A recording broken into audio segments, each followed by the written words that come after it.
Am I the asshole for abandoning my mill to deal with an angry flower owner, and not warning her? Obligatory on mobile. BG. My mill enjoys cultivating plants, and has a tendency to steal cuttings from other people's gardens. She often talks about this jokingly, giggling over her little thievery, and claiming, no harm, no foul. I am quite a rule-abiding person, who hates to put other people out. I find it rude to cut other people's flowers which they have grown and tried to look nice. So usually I just don't laugh and try to change the subject. I have never called her out over it, and she has never done it in front of me. Yesterday I was out walking with my partner, Phil, and Mill. Mill and I were trailing behind as she is a bit slower. The houses on the street were close to the road, and we were admiring their flower boxes. At one house Mill exclaimed that a certain flower was very rare and she had been looking for it. She pulled a small knife from her pocket and took a cutting. I only realized what she was doing when she had the cutting in her hand. I also realized that Mill hadn't noticed the person sitting right inside the window as she was doing it. She smiled at me triumphantly and giggled, until the person opened the window and started yelling at her. I didn't feel like getting yelled at and pulled away towards the end of the street, approximately 10 meters away. Figuring, not my problem. After a few minutes Mill joined me, red-faced and annoyed that I abandoned her. It has caused some tension with my in-laws, but I don't feel like I was in the wrong.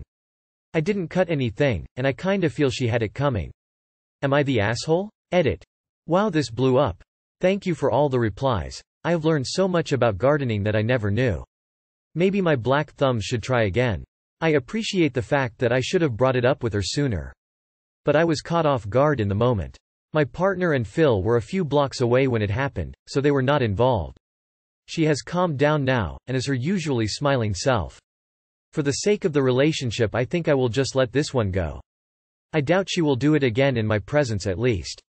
And I don't feel like telling her off. Maybe I can, accidentally, watch YouTube clips about the damages of willy-nilly cutting taking in her presence. Not the asshole. She's a coward who likes to get away with petty crime. If you want a cutting, you knock and compliment their plants and ask.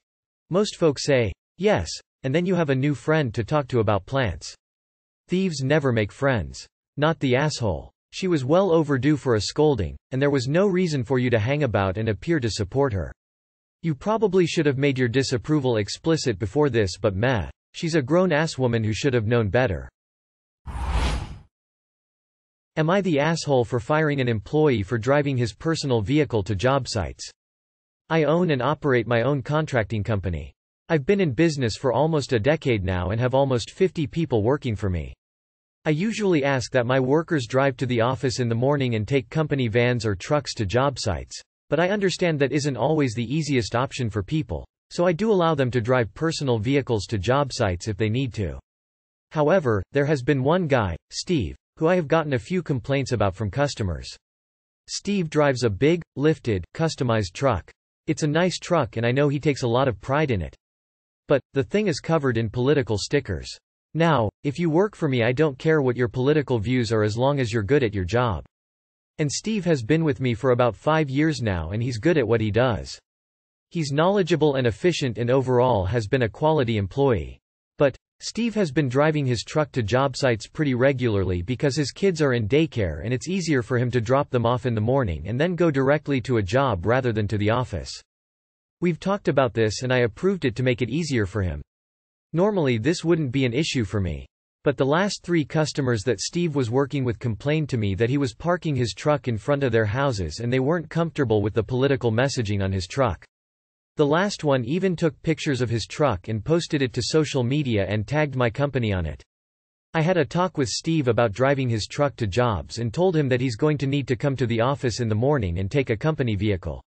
He complained about the hassle of dropping off his kids and I told him he's going to need to figure that out. But for now I want him to leave his truck at the office as it is causing me and the company headaches. He complied for the rest of that last job, but when we started a new one last week he started driving his own truck again. Sure enough, 3 days into the job and I got complaints from the customer about Steve's truck. I had another talk with Steve and told him that this was no longer negotiable and that I am requiring him to take a company vehicle. He accused me of discriminating against him and it turned into a heated argument. We both said some harsh things and I eventually told him he was fired. He has since posted a lot of negative stuff on social media about me and my company. He has also talked to a lot of my employees and some of them have taken his side and think I was in the wrong to fire him. I've had to hold a company-wide meeting about this and I have revoked the option to drive personal vehicles to jobs and now require everyone to take company vehicles, no exceptions. Now I have people pissed off at me for taking away that option when they never got complaints, so maybe I'll have to revisit that idea, but I don't think I was an asshole for firing Steve. Not the asshole. I am gonna make a wild guess as to those stickers. If he turned up at my door with those all over his truck, I would turn him away and never use your company again, because I would assume that was the company culture, which I refuse to support. Not the asshole. He decided that he'd rather advertise his politics than keep his job. Not the asshole. While he is working for you, he is representing you. His political messages are offensive, and there's evidence that they are reflecting badly on you and your company. You have tried to speak to him about it, and he has resisted complying with your requests. If coming in for a company vehicle is too much of a burden, all he has to do is scrape his stickers off and he would be good to go, but apparently the stickers are more important than his job.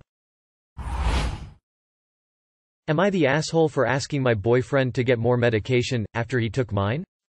I started getting reoccurring UTIs and BV about 3 years ago, and they have been horrible to deal with. Constantly having to go to the doctors, co-pays, and prescriptions. It usually costs me about $70–80 including Ubers to the doctor's office. To make matters worse, my urgent care has primarily male doctors, who always give me a weaker prescription, even when I tell them this is reoccurring, meaning that I take penicillin frequently. I think my body has created an immune system, so only stronger versions really work for me. However, most of the times they start me off with something weaker, just for me to take it all, have to go back, still have a UTI, and they finally give me the stronger one, an additional $70–80 later. For the past 2 months, I've been UTI-free. However, I've had a spare bottle of medicine I hadn't cracked open yet, but just saving so that my next UTI, I could save some money, check the expiration date etc. When I went back to it, I noticed, the bottle was really light. A container holding about 21 pills, not contained about 6/7. If you know about penicillin, you take the entire bottle, not portions of it. So I asked my boyfriend and he mentioned he needed a root canal, and that the penicillin helped with his pain, and he took one whenever he was in pain. Okay. Only problem is that he didn't tell me, and that he has made no plans, means to replace them. He insists he only took 3, but half the bottle is gone, and I haven't taken any, because I was saving them.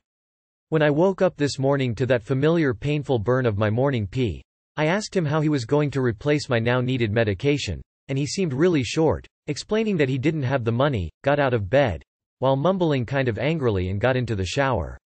Am I the asshole for expecting him to replace something? It's almost as if he doesn't understand the importance of take a full prescription. Edit for info. Okay. Wow, that's a lot of comments. Still reading through them, but just to answer questions. Yes, I pee after sex. Yes, I wipe front to back. Always. I don't douche, or any of that. I don't trust those special soaps like Vagisil because they have thrown off my balance in the past, and yes, I'm realizing that I am painfully uneducated about UTIs, and need to start going to a regular obgyn. I have health insurance, but have had very bad experiences with doctors in the past. Undiagnosed endo. Pleading with doctors, being told, everyone feels pain, etc. When I found my current gyno, who was able to diagnose and help me, it made it extremely difficult for me to try new doctors, in my current state, and start the process of dismissal over again. I'm realizing I have some trauma surrounding that, and have been invalidating myself the same way I had been invalidated. Everyone goes through this, which these comments are making me realize, that is absolutely positively not fucking true. Update. Boyfriend has apologized for his freak out, but I'm going to give it some time before I try and discuss the real problem here. Theft of medication, lack of trust, and lack of accountability. Thanks to the many suggestions, thing that stood out the most was possibility of a kidney, bladder infection, scary stuff. I have scheduled an appointment with a local Planned Parenthood tomorrow morning, earliest appointment available, and waiting on a call back for scheduling with my primary. This has been eye-opening to say the least, and I will keep updating if I can. Thanks for all the advice and help, especially in my DMS. Links to medication, personal stories. Y'all are amazing. I'm feeling a level of care I don't even feel in my own home right now. I'll be reading them as the day goes by, thank you. Not the asshole. And your boyfriend understands that penicillin is not actually a painkiller, right?